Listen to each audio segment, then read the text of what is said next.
Vandaag 70-jarig jubileum van de 3 aardappelkwekersverenigingen te Veenhuizen. Dit wordt een mooie dag met veel sprekers.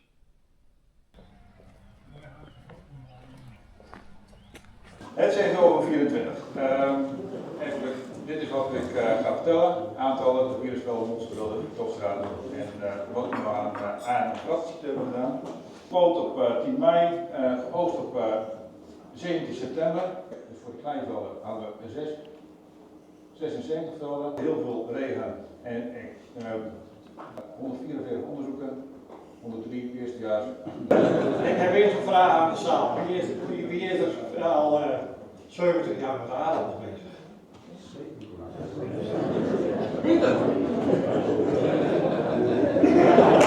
Ik heb maar wat ouder en wat nieuw gedaan.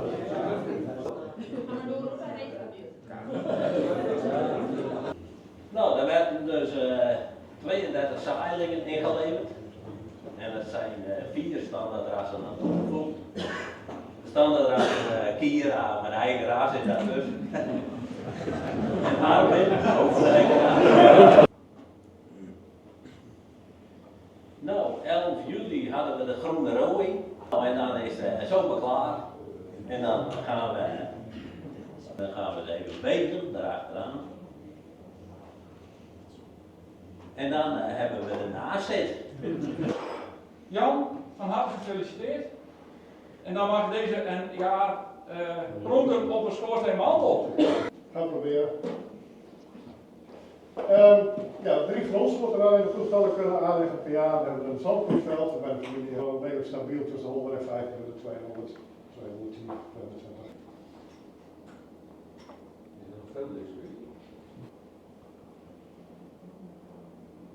Een foto van kookchips en frietmonsters. De afgelopen jaren heeft het Geert Veenhuizenfonds diverse borden uitgereikt aan kwekers die met toonbaar succes al minimaal 25 jaar actief zijn in het kweken van nieuwe aardappelrassen. Vandaag betreft het niet een kweker, maar een kweekbedrijf. Dit kweekbedrijf is voortgekomen uit een zeer succesvolle kweker die in het verleden Agrico van een aantal goede rassen heeft voorzien. Het betreft het kweekbedrijf Kunst Research. Het ras Vogue uit de zaailing van 2003 is inmiddels doorgegroeid naar ruim 100 hectare pootgoed.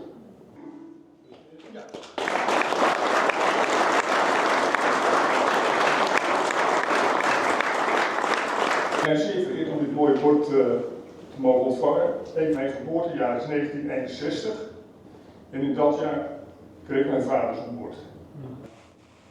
Een YouTuber in ons midden? Influencer, of sorry. Ja. Met dit soort mensen in de commissie heb ik een groot leerproces doorgemaakt. Ik draai een krietje van eigen opgaan.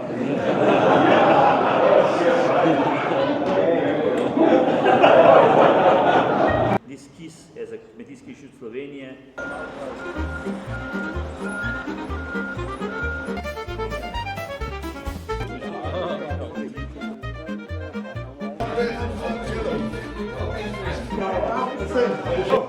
Nee, dat is een met hand. Sorry.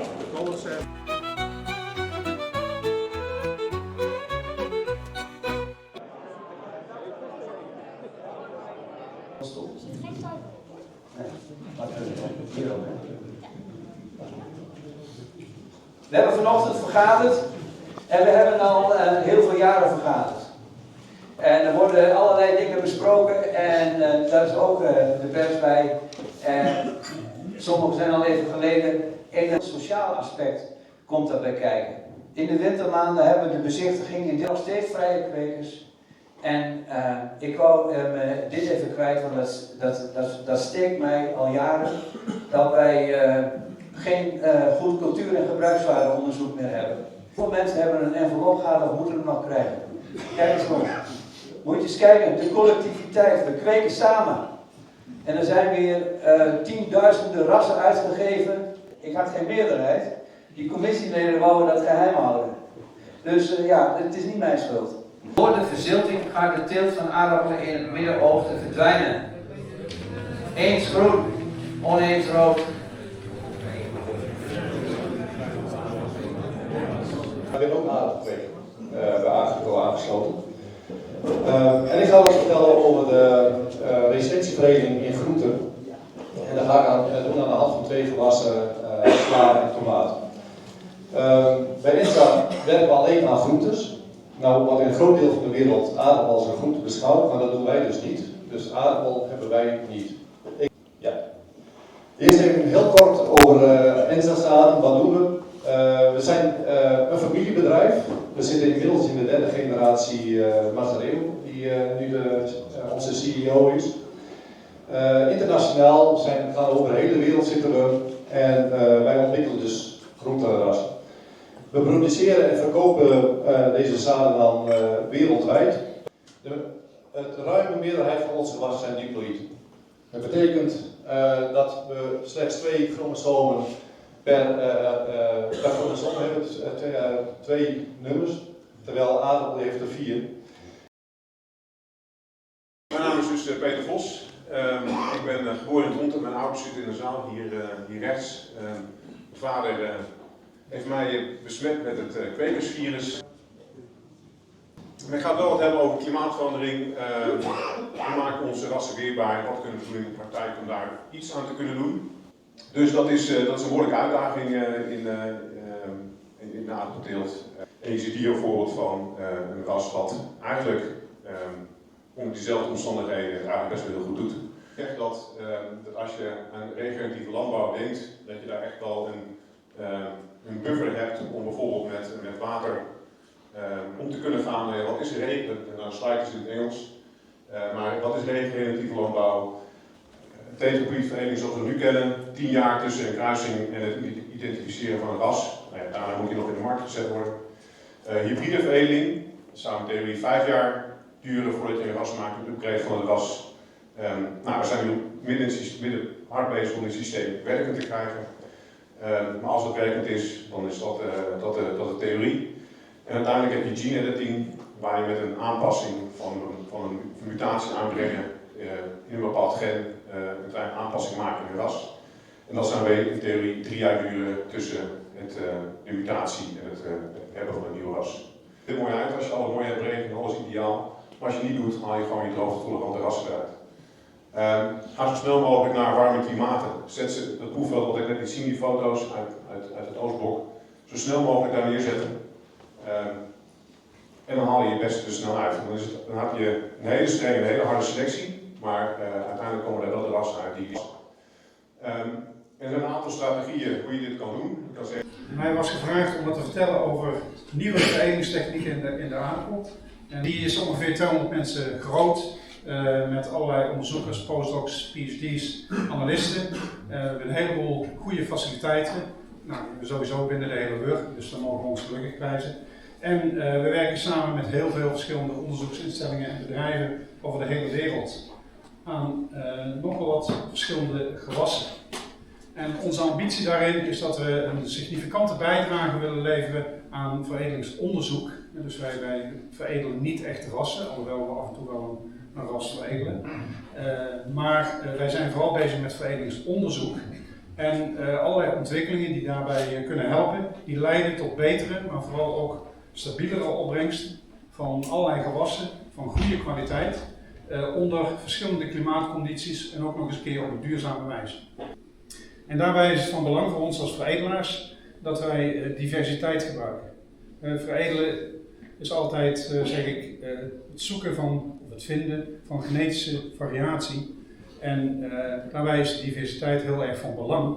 Niet alleen de externe diversiteit, zoals je hier kunt zien, maar ook de interne diversiteit. Dus de resistenties tegen ziekten en plagen, smaakverschillen, allerlei biochemische componenten, van alles en nog wat. En die moeten we dus ten volle kunnen gebruiken. Maar op grotere schaal is dat eigenlijk pas vanaf de wetten van Mendel dat men ziet dat de genetica heel erg belangrijk is en dat je daar bewust voor kunt selecteren. En dus door te kijken naar de verschillende veredelingstactieken in gewassen kun je nog het werk van anderen leren en kun je die toepassen als dat kan in jouw gewas. Dan zullen er ook nieuwe dingen opstaan en zullen er dingen afgevallen zijn waarvan men zegt van ja, dat is gewoon oude meuk, die doen we al zo lang, dat is oud en vertrouwd. Dan moet ik eerst even wat claimen, want ik heb slide deck van Ageco gebruikt. En dat is heel makkelijk. Maar het is geen Ageco verhaal, het is een verhaal van Jan van Hogen. Ja, maar ik heb natuurlijk in de loop van mijn carrière, ik heb 35 jaar bij Ageco gewerkt, wel een hele hoop informatie vanuit Ageco. Dus, maar het is mijn eigen standpunten. En als ik ook dingen begin te roepen en denk van nou, dan is dat allemaal mijn eigen verantwoordelijkheid en niet onder de verantwoordelijkheid van Ageco. Heel Europa. Ik heb het niet over Noord-Amerika, daar hebben ze nog Russell Burley. En daar is het ongelooflijk hoeveelheden.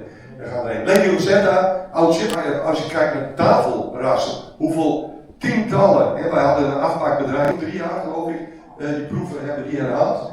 En ik heb officieel toestemming om die ook te mogen gebruiken. En hier zie je dus, want daar gaat het natuurlijk uiteindelijk om, de droge stoffenproductie per hectare. Hier een paar plaatjes over lichtgebruik van Adam. Adam heeft natuurlijk een heel vroeg, heel snel groeien. In een aantal bedrijven ook door mensen van buiten, ook Semmelot.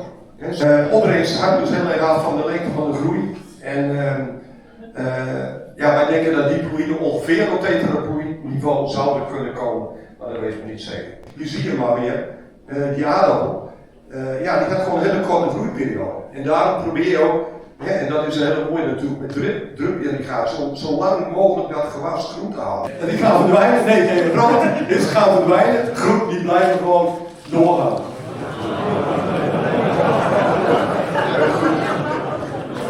In Wageningen meer op bedrijven, daar wordt gewoon ontzettend veel, heel goed onderzoek gedaan. Dat ziet u niet altijd, als kleinere kweker, niet direct het resultaat van, maar het is gewoon monnikenwerk. Het is gewoon ontzettend langdurig met die aardappel. Het duurt gewoon verschrikkelijk lang. En de basisveredeling, het is vanmiddag al heel vaak genoemd, merkers. Ik denk dat merkers ontzettend belangrijk zijn. En daardoor kun je dan de volume krijgen om zo snel mogelijk, zoveel mogelijk door die pipeline te duwen. En de kleine kwekers, ik kan niet anders zeggen, zorg dat je niet op de beste grond zit, dat riep ik altijd. En zorg dat die aardappels een beetje hard behandeld worden. Peter noemde dat ook vanmiddag, zodat je vroeg op tijd weg kunt gooien. Want de kunst van het kweken is, heb ik altijd geleerd, weggooien. Dan de risico's.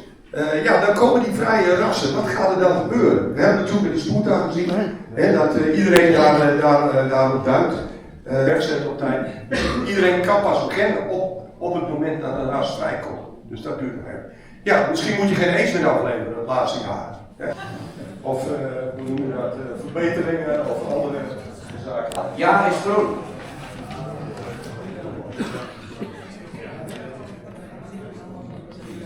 Rood is nee.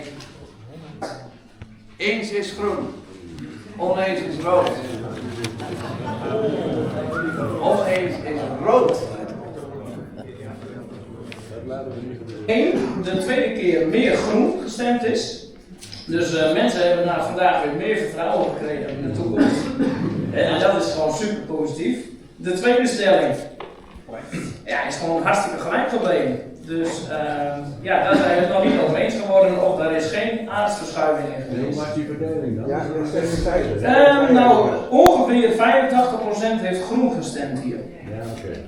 Dus Solenta was ook niet heel breed aanwezig vandaag, anders had ik niet al De derde stelling. Even kijken, de derde stelling is nagenoeg hetzelfde gebleven. Er zijn maar 2 stemmen omgegaan. Dus 82% heeft rood gestemd. Oké. De vierde stelling, dat is wel een beetje verschoven. Er staat wel een 6%, dat is niet gigantisch veel. 74% heeft de tweede keer rood gestemd. En dat houdt dus in dat we toch meer voor marktspecifieke rassen gaan kiezen. Ja. De vijfde stelling. Nou, hier hebben we eindelijk weer een beetje opschudding kunnen realiseren. Hier is namelijk toch wel een stukje rood bijgekomen. Verhouding is? Dus, ongeveer 94% heeft de tweede keer rood gestemd. Dus, en dat was dus eerst 84. Dus ja, we zijn er wel over eens geworden dat het toch nog niet helemaal eigendomsbezit. De zesde stelling is nagenoeg hetzelfde gebleven. 73% heeft voor de rode kaartjes gekozen. En dat was de vorige keer 70, dus ja, dat is niet echt veranderd. Stelling nummer 7 is een interessant, is de grootste afwijking van vandaag. Even kijken. Eerst groen was ongeveer 45 stemmen waren er toen. En het zijn er nu 30. Dus we hebben er toch 15 om kunnen praten. Groen. Ja, dat was groen. En de rood, de eerste keer waren dat 58 en waren nu 70. Fantastisch, dankjewel. Ja, precies. Stelling nummer 8 is nagenoeg hetzelfde gebleven. Dat is 2 stemmen omgegaan. En eens is groen, hoeveel procent ongeveer? 32% de tweede keer. Oké, is groen. Is groen, ja. En stelling nummer 9 is echt nagenoeg hetzelfde gebleven. Er waren 19 rode kaartjes deze keer en 18 de vorige keer. Dus dat is niet heel veel verschoven. En stelling nummer 10. Daar hebben nu 10 mensen op groen gestemd, waar zo net 16 hebben gestemd. Dus rood was oververtegenwoordigd hier. Dat was de meest duidelijke stelling. Het gaat dus niet veranderen. En de thema's die zijn gelijk gebleven en we hebben daar sprekers bij gezocht. En wij vonden dat dit de beste sprekers waren voor deze onderwerpen. Nou, ik denk dat het gelukt is. Ja, zeker.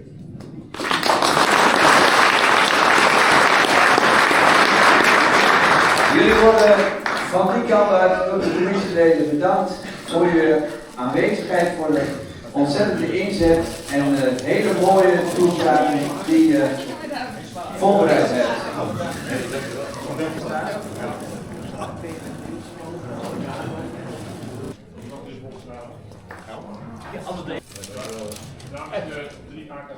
Hartstikke bedankt.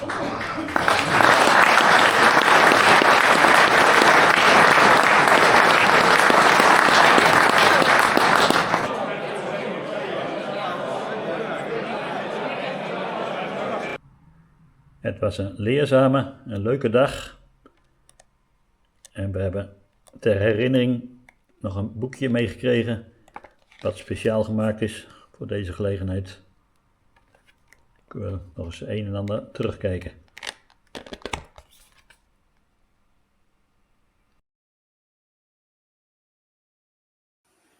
Bedankt voor het kijken.